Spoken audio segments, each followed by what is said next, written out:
जय महाराष्ट्र। सुरुवातीलाच माझ्याकडून 10-15 मिनिटांचा उशीर झाला, त्याबद्दल जरा दिलगिरी व्यक्त करते। माझ्या समवेत आजच्या शिवसेना उद्धव बाळासाहेब ठाकरे पक्षाच्या वतीने होत असलेल्या पत्रकार परिषदेमध्ये शहराचे नवनिर्वाचित शहर प्रमुख वसंत मोरेजी उपस्थित आहेत। एकीकडे राज्यातले अनेक प्रश्न अनुत्तरित आहेत, मात्र पुणे, मुंबई, नाशिकला अवकाळी पावसाने झोडपून काढलेलं असतानाच विदर्भ आणि मराठवाड्यामध्ये मात्र पावसाचा थेंब नाही। बोगस बियाणांचा सुळसुळाट आहे। अगदी त्याच वेळेला मोशी चाकणच्या दुर्घटनेमध्ये अजूनही संजय कुलकर्णी आणि आयुक्त सूर्यवंशी यांना निलंबित केलं नाही किंवा त्यांना चौकशीच्या कक्षेत घेतलेलं नाही। अनेक प्रश्न अनुत्तरित असताना सत्ताधाऱ्यांना मात्र आमिर खानच्या लग्नात इंटरेस्ट आहे आणि विशेषत्वाने ज्या राजकीय कुरघोड्या आणि राजकीय संगीत खुर्ची चालू आहे, या सगळ्या संगीत खुर्चीच्या पार्श्वभूमीवर नेमके महाराष्ट्रातल्या जनतेचे प्रश्न आणि पायाभूत सुविधांचे प्रश्न मात्र अनुत्तरित आहेत, ज्याच्यामुळे अनेक दुर्घटना घडताना दिसत आहेत। आणि या पायाभूत सुविधा नेमक्या त्यांचं काय झालं याच संबंधाने बोलण्यासाठी आज ही पत्रकार परिषद आयोजित केली जाते। आपल्या सगळ्यांना कल्पना आहे की 2024 नोव्हेंबरला इलेक्शन झालं, आधी लोकसभा इलेक्शन झालं आणि त्यानंतर नोव्हेंबरमध्ये विधानसभा इलेक्शन झालं। आणि या विधानसभा निवडणुकीच्या म्हणजे लोकसभा निवडणूक संपल्यानंतर अवघ्या 2 महिन्यात अचानक महाराष्ट्र सरकारला स्वप्न पडलं की महाराष्ट्रातल्या सगळ्या महिला त्यांच्या लाडक्या बहिणी आहेत आणि या लाडक्या बहिणींना आपण काही देणं लागतो आणि मग त्यांनी दरमहा 1500 रुपये देऊ केले। हे दरमहा 1500 रुपये हे नेमके विधानसभा निवडणुकीच्या तोंडावर देण्यात आले आणि ही योजना चालू झाली। मात्र ही योजना इतक्या घाईघाईने केली गेली की या योजनेमध्ये काही त्रुटी असू शकतात, अंमलबजावणी पातळीला काही उणिवा असू शकतात किंवा यामुळे शासकीय तिजोरीवर काही ताण पडू शकतो, याचा कुठलाही अभ्यास न करता महाराष्ट्र सरकारमध्ये बसलेल्या लोकांनी आणि सोकॉल्ड गावठी चाणक्यांनी ज्या पद्धतीने ही योजना राबवण्याचा प्रयत्न केला, जी घाई या योजना राबवण्यामध्ये केली, त्यामध्ये आता खूप मोठा भुर्दंड महाराष्ट्राच्या जनतेला भरावा लागत आहे। हे फार विशेष आहे की निवडणुकीच्या आधी 2.25 कोटी महिला याच्या लाभार्थी होत्या आणि हळूहळू म्हणजे आधी विधानसभा झाली, मग जिल्हा परिषद झाली, मग महापालिका झाली आणि आता पगारी मतदारांची गरज तेवढी उरली नाही। म्हणजे 1500 रुपये दरमहा देऊन काय केलं सरकारने, तर पगारी मतदार आपल्या बाजूने वळवण्याचा प्रयत्न केला आणि या पगारी मतदारांची गरज उरली नाही म्हटल्यावर या सगळ्यांना मग हळूहळू वेगवेगळे निकष दाखवत कपात केली गेली। पहिल्या स्लॅबमध्ये 70 लाख, मग 12 लाख, मग 10 लाख, अशा एकूण 92 लाख महिला आता लाडकी बहीण योजनेमधून वगळण्यात आल्या। आता या 92 लाख महिला ज्या वगळण्यात आल्या, यातलं जरा आर्थिक गणित नीट समजून घेतलं पाहिजे। कारण होतंय काय की महाराष्ट्रात एवढ्या रोज घटना घडतायत आणि नेमके महत्वाचे मुद्दे डावलले जात आहेत, जे महाराष्ट्रातल्या जनतेशी निगडीत मुद्दे आहेत, जे महाराष्ट्रातल्या जनतेच्या पायाभूत सुविधांशी निगडीत आहेत। कॅगने म्हणजे जे राज्याचं ऑडिट ठेवणारे जे लोक आहेत, महालेखा परीक्षक आणि नियंत्रक, कॅगने ज्या आकडेवारी आणलेले आहेत समोर, त्या अत्यंत धक्कादायक आहेत। कॅगने याच्यातली जी पहिली गोष्ट सांगितली आहे त्यात असं सांगितलेलं आहे की लाडकी बहीण योजनेसाठी किती खर्च निधी मंजूर होता, तर 29,693 कोटी आणि प्रत्यक्ष खर्च किती झाला, तर 33,237 कोटी। मी आकडा पुन्हा एकदा सांगते, मंजूर खर्च होता 29,693 कोटी आणि प्रत्यक्षात खर्च किती केले दाखवले, तर 33,237 कोटी। फरक कितीचा येतोय, 3,541 कोटी कुठून खर्च केले हे? आदिती तटकरेंनी आता उत्तरं दिली पाहिजेत, कारण आदिती तटकरे अपडेट मंत्री आहेत योजनेच्या. त्या फक्त आणि फक्त योजनेची अपडेट सांगायला येतात. बाकी महिला बालकल्याणशी संबंधित असणाऱ्या गोष्टींकडे त्यांचं अजिबात लक्ष नाही. थेट आदिती तटकरेंना आता प्रश्न आहे, 3,541 कोटी जे खर्च केले ते नेमके कुठले खर्च केले? कारण तुमच्याकडे ते पैसेच मंजूर नव्हते. 3,500 कोटीचा हा घोळ आहे, हा घोटाळा आहे. 3,541 कोटी आणि आकडा मी सांगत नाही. या आकड्याला तुम्ही चॅलेंजच करू शकत नाही. हा आकडा कॅगने मांडलेला आकडा आहे. कॅग असं सांगतंय की 3,541 कोटी अतिरिक्त खर्च झाला. हे उघड आहे की याचा अर्थ असा आहे की हे पैसे इतर योजनांचे वळवलेले आहेत. इतर कुठल्या योजना? बार्टीचे पैसे घेतलेत का? सारथीचे पैसे घेतलेत का? महाज्योतीचे पैसे घेतलेत का? सामाजिक न्याय विभागाचा निधी घेतलाय का? आणि अजून कुठला कुठला निधी घेतलाय? म्हणजे तब्बल 3,500 कोटी रुपये जर या एका योजनेसाठी पगारी मतदार तयार करण्यासाठी तुम्ही घेता आणि ऐन वेळेला तुम्हाला आता साक्षात्कार होतोय की ही योजना तुम्ही बंद करायची आहे. महत्वाची गोष्ट अशी की या सगळ्यांच्या मध्ये बघा गणित काय ते, एका महिलेला महिन्याला 1,500 रुपये मिळत आहेत, म्हणजे वर्षाला साधारणतः 18,000 रुपये. 92 लाख महिला वजा झालेल्या आहेत. 18,000 गुणिले 92 लाख रुपये जेव्हा आपण म्हणतो त्यावेळेला आकडा किती होतो? 1,65,600 कोटी रुपये. आकडे म्हणजे मला असं वाटलं की माझं चुकतंय, मला आकडा सांगता येत नाहीये. मी सकाळपासून 4 CNशी बोलले, वेगवेगळ्या चार्टर्ड अकाउंटंटची, आणि 4 चार्टर्ड अकाउंटंट कडून ही आकडेवारी पुन्हा एकदा व्हेरीफाय करून घेतली. 1,65,600 कोटी रुपये 92 लाख महिलांवर खर्च तुम्ही केलेत. कारण योजना 2-2.25 वर्ष झालं चालू आहे. आता तुम्ही 1 वर्ष तरी तुम्ही नक्की या लोकांना पैसे दिलेले आहेत. हे पैसे कुणाचे गेले? हे पैसे महाराष्ट्राच्या जनतेचे गेले. या पैशाचा हिशोब तटकरे कधी देणार आहेत? आदिती तटकरेंनी या भ्रमात अजिबात राहू नये की सुषमा अंधारे फक्त पत्रकार परिषद घेतील, इथे आकडे जाहीर करतील आणि पुढे काहीच बोलणार नाहीत. नाही, तुम्हाला पावसाळी अधिवेशनात मी कामच करू देणार नाही. कारण हे पैसे तुम्ही महाराष्ट्राच्या जनतेचे पैसे घेतलेत. फक्त एवढ्यावर नाही, कॅगने त्याच्या पुढचे एक निरीक्षण नोंदवले आणि ते फार महत्वाचं निरीक्षण आहे. कॅगने निरीक्षण नोंदवताना असं सांगितलंय की व्हर्च्युअल पर्सनल डिपॉझिट अकाउंट काय आहे? हे व्हर्च्युअल पर्सनल डिपॉझिट अकाउंट, एखाद्या योजनेला जर पैसे मंजूर झाले तर ते पैसे सरकारी तिजोरीतनं उचलले जातात आणि व्हर्च्युअल पर्सनल डिपॉझिट अकाउंट मध्ये ठेवले जातात आणि त्या योजनेला ते वापरले जातात. आता हे जे पैसे त्या खात्यातनं वापरायचे आहेत, व्हर्च्युअल पर्सनल डिपॉझिट अकाउंट मधनं जे पैसे वापरायचे आहेत, योजनेला किती मंजूर होते? तर 29,000. खर्च झाला 33,000. 3,500ची तूट. पण इथे किती पैसे ठेवले? कॅग सांगतं 15,586 कोटी रुपये. 15,586 कोटी रुपये हे तुम्ही जानेवारी ते मार्च 2025च्या काळात पैसे तिथं दिसत आहेत. नोव्हेंबरला इलेक्शन झालंय विधानसभेचं. 2024 नोव्हेंबर 2024ला इलेक्शन झालंय आणि जानेवारी ते मार्च 2025 मध्ये 15,586 कोटी रुपये कॅग सांगते की तुम्ही का ठेवलेत तुमच्याकडे, न सांगता ठेवलेत.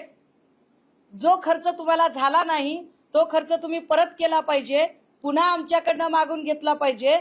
आमची कुठली तुम्ही परवानगी घेतली नाही आणि हे पैसे सरकारने आपल्या नियंत्रणाखाली घेतले कसे काय? प्रश्न माझा नाही, प्रश्न कॅगने विचारलाय की 15,586 कोटी रुपये एवढे पैसे राज्य सरकारने स्वतःच्या नियंत्रणाखाली का ठेवले, कुणासाठी ठेवले, हे पैसे कुठल्या कुठल्या योजनांना वापरता आले असते. मग हे पैसे इलेक्शनसाठी काढून ठेवले होते का? योजनांचा सगळीकडचा पैसा निवडणुका लढवायच्या म्हणून भाजपने हा पैसा बाजूला काढून ठेवला होता का? आणि हा पैसा नंतर तिथे दाखवलाच गेला नाही.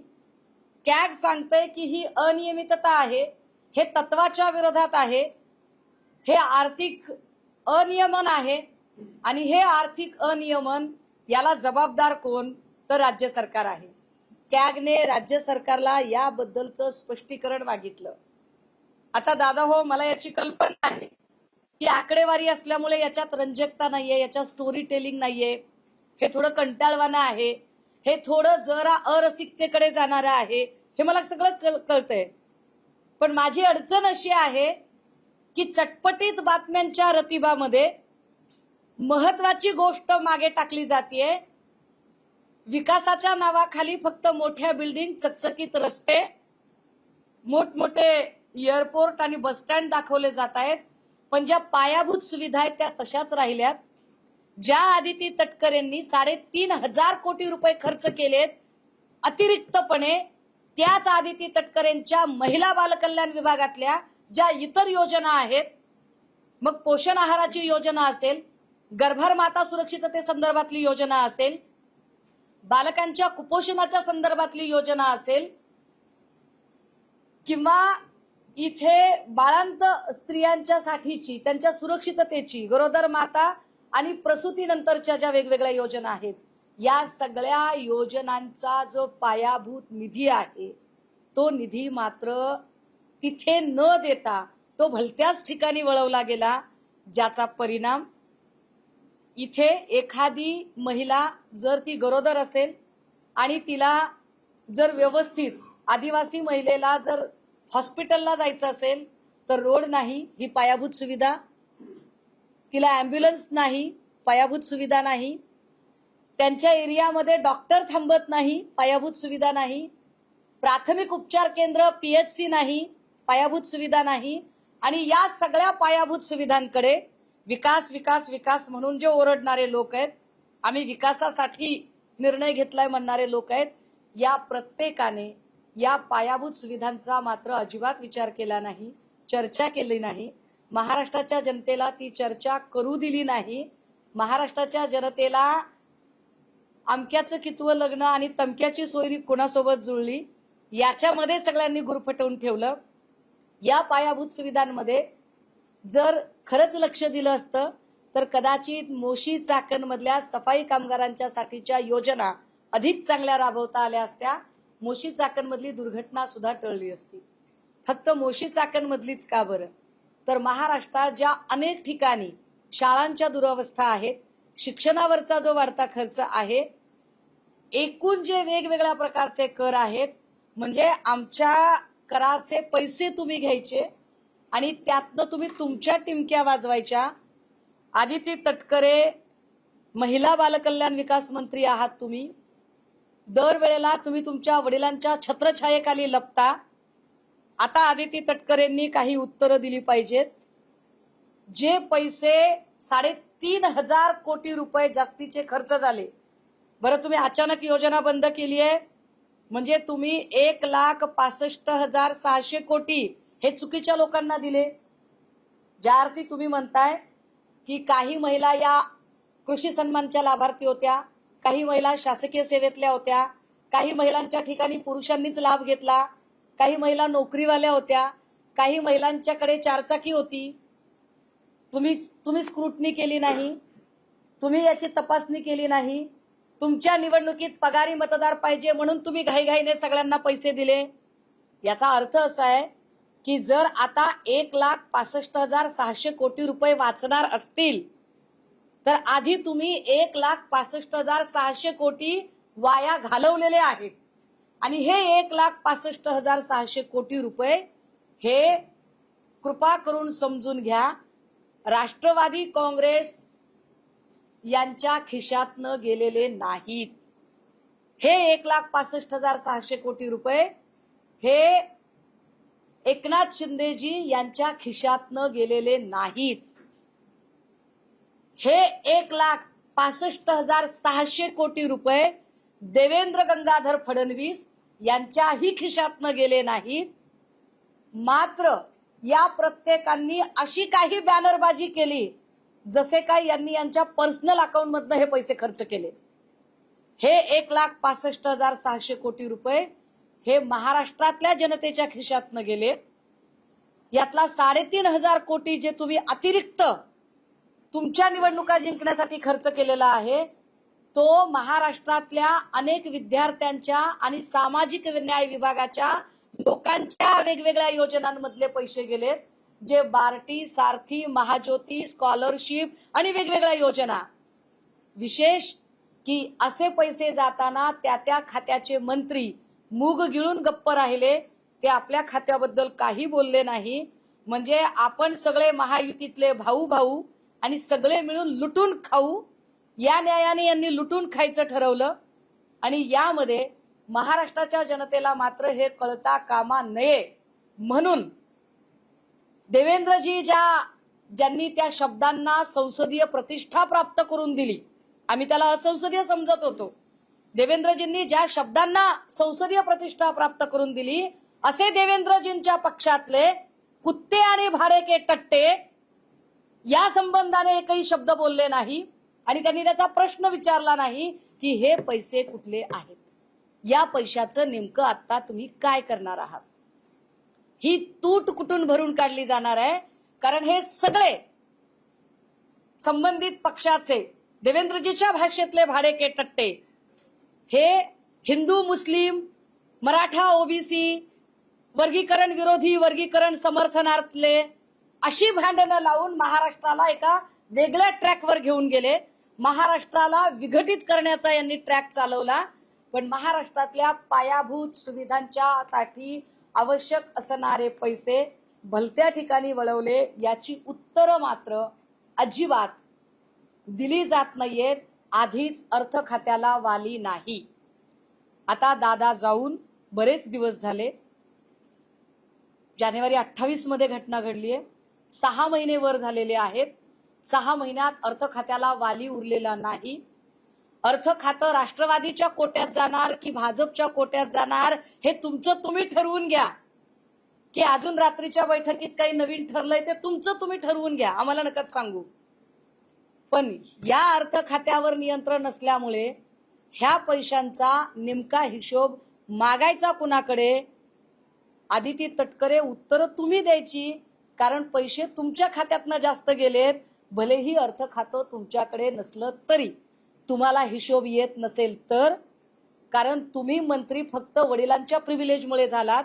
तुम्हाला हिशोब येत नसेल तर सुनील तटकरे यांना हिशोब विचारा आणि 3,500 कोटीची तूट कुठून आणि कशी ती एकदा आम्हाला समजावून सांगा, म्हणजे मग आम्हाला त्यावर बोलता येईल. जी 1,65,600 कोटी. दुसरा 3,500ची तूट एक तुम्ही सांगताय. हा, दोन मुख्य प्रश्न असे आहेत की हे आकडे जे तुम्ही सांगताय ते महाराष्ट्राला पुन्हा एकदा आकड्यांची तूट कशी झाली, सरकारच्या तिजोरीतून किती पैसे वाटले गेले, आणि दुसरं आता जी लाडकी बहीण योजना आहे ती पूर्णपणे बंद आहे असं आम्ही समजायचं. नाही, योजना बंद आहे का ते त्यांनी सांगावं, कारण इलेक्शन संपलेलं आहे. मी आकडे पुन्हा एकदा सांगते. लाडकी बहीण योजनेसाठी मंजूर जो आकडा होता तो 29,693 कोटीचा होता. म्हणजे राज्य सरकारने मंजूर केलेली अमाऊंट, म्हणजे जेवढी की काढून ठेवली जाते त्या योजनेला. आणि प्रत्यक्ष खर्च किती झाली तर 33,257 कोटी वाटले गेले. यस, म्हणजे जास्तीचेच वाटले गेले. म्हणजे अतिरिक्त पैसे किती वाटले गेले तर 3,541 कोटी. माझा प्रश्न हा आहे, हे 3,541 कोटी कुठून खर्च केलेत, कुणाची तोंड मारली, कुणाच्या तोंडचा घास तुम्ही पळवलेला आहे. कारण कुठल्या तरी योजनेचे पैसे हे वळवलेले आहेत. हे बार्टीचे वळवलेत, हे सारथीचे वळवलेत, हे महाज्योतीचे वळवलेत, हे सामाजिक न्याय विभागाचे वळवलेत, की हे महिला बाल विकासच्या ज्या वेगवेगळ्या योजना आहेत, ज्या पायाभूत सुविधा देणाऱ्या आहेत त्याचे पैसे वळवलेत. याची उत्तरं आदिती तटकरेंनी द्यायला पाहिजेत. आणि ही मनमानी करायचा अधिकार मंत्री म्हणून आदिती तटकरेंना आहे का, सरकार म्हणून तुम्हाला हा अधिकार आहे का, की जे हक्काचे पैसे गर्भार मातेच्या किंवा कुपोषणाच्या संदर्भाने प्रसूती योजनेच्या संदर्भाने, सुरक्षिततेच्या संदर्भाने, पायाभूत सुविधांच्या संदर्भाने असणारे पैसे खर्चण्याचा अधिकार हा तुम्हाला कसा असू शकतो? हा आमचा सरळ साधा प्रश्न आहे. हा ते सांगते. आता 3,541 कोटी रुपये हे अतिरिक्तचे खर्च झाले. जेव्हा आदिती तटकरे आणि या सगळ्या सोकॉल्ड लोकांच्या लक्षात आलं की अरे पैसे तर खूप जास्त चाललेत आपले, निवडणूक जिंकण्यासाठी आपण आधी खर्च केला इथपर्यंत ठीक आहे, पण आता निवडणूक नाहीये, मग पैसे कशाला खर्च करायचे? मग त्यांनी वेगवेगळे निकष दाखवत टप्प्याटप्प्याने बहिणींच्या योजनेमध्ये कपात केली. काल लाडक्या होत्या, आज त्या दोडक्या झाल्या. किती? तर अचानक लाडक्या बहिणी 92 लाख कमी झाल्या. ह्या 92 लाख लोकांवर जे पैसे खर्च झाले ते किती खर्च झाले? तर 1,65,600 कोटी. कुणाच्या खिशातनं दिले? तुमच्या चुकीनं पैसे गेले, तुम्ही घाईघाईनं पैसे दिले. म्हणजे समजा आपण असं गृहीत धरायचं का की 1 कोटींना पैसे वाटण्यात गेले, त्यापैकी 92 लाख आता वगळले, पण देताना तर 1,65,000 कोटी दिले ना तुम्ही आतापर्यंत. 1,65,600 कोटी रुपये तुम्ही जास्तीचे वाटले. आता या पैशाचं काय करायचं? निकष न बसताना वाटले. न बसताना मग निकष तपासण्याची जबाबदारी कोणाची होती? ज्यांनी योजना आणली त्यांची. ही जबाबदारी कुणाची? ज्यांनी बॅनर लावले त्यांची. ही जबाबदारी कुणाची? ज्यांनी लाडक्या बहिणीच्या राख्या बांधून घेतल्या त्यांची.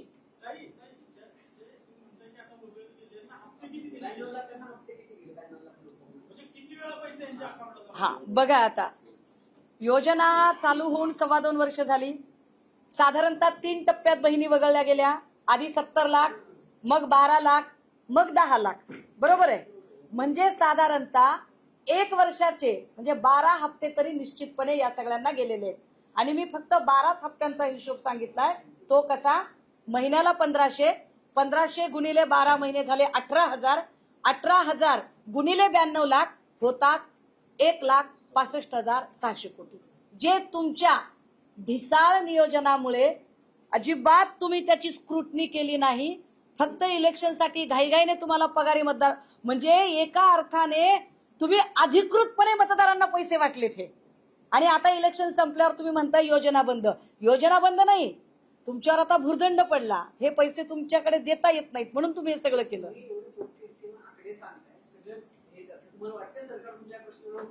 ऐका, हे आकडे मी सांगत नाहीये. कॅगने मागितलाय खुलासा त्यांना. पण मला का पत्रकार परिषद घ्यावी लागली जर कॅगने सांगितलंय तर ती यासाठी, कारण देवेंद्रजींच्या भाषेतले जे भाडेके टट्टे वगैरे जे लोक असतात त्यांनी आता प्रतिष्ठा प्राप्त करून दिली या शब्दाला 2 वेळा उच्चारून, है की नाही? त्यामुळे मला आता हा शब्द उच्चारायला अडचणच नाही. तर त्यांच्या भाषेतले जे त्यांचे भाडेचे टट्टे आहेत ते सगळे हिंदू, मुस्लिम, ओबीसी, मराठा, शेड्यूल कास्ट आरक्षण, उपवर्गीकरण विरोधी, उपवर्गीकरण समर्थनार्थ, अशी जी भांडणं त्यांनी लावली जाती जातीमध्ये, धर्माधर्मामध्ये, त्यामध्ये हा विषय कुठेतरी मागे पडला, जो महत्वाचा आहे, जो महाराष्ट्रातल्या प्रत्येक माणसाच्या पायाभूत सुविधेशी संबंधित आहे. त्यामुळे या प्रश्नावर चर्चा महाराष्ट्रात घडून येणं गरजेचं आहे. हा प्रश्न तुमच्या माझ्या प्रत्येकाच्या, कारण पैसे कुठून गेलेत? रोड टॅक्स, टोल टॅक्स, मोबाईलचं रिचार्ज, टीव्हीचं रिचार्ज, सगळ्या प्रकारची महागाई, पेट्रोलची महागाई, डिझेलची महागाई, त्याच्यातनं पैसे आम्ही दिलेले आहेत. आमचे पैसे गेलेत 1,65,600 कोटी. त्यामुळे त्याचा हिशोब विचारला पाहिजे आणि आम्ही तो विचारणार.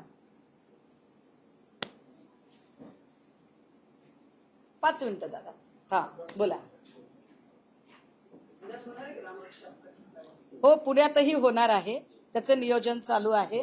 शहर प्रमुख आपल्याला त्याची अधिकृतपणे व्यवस्थित माहिती देतील.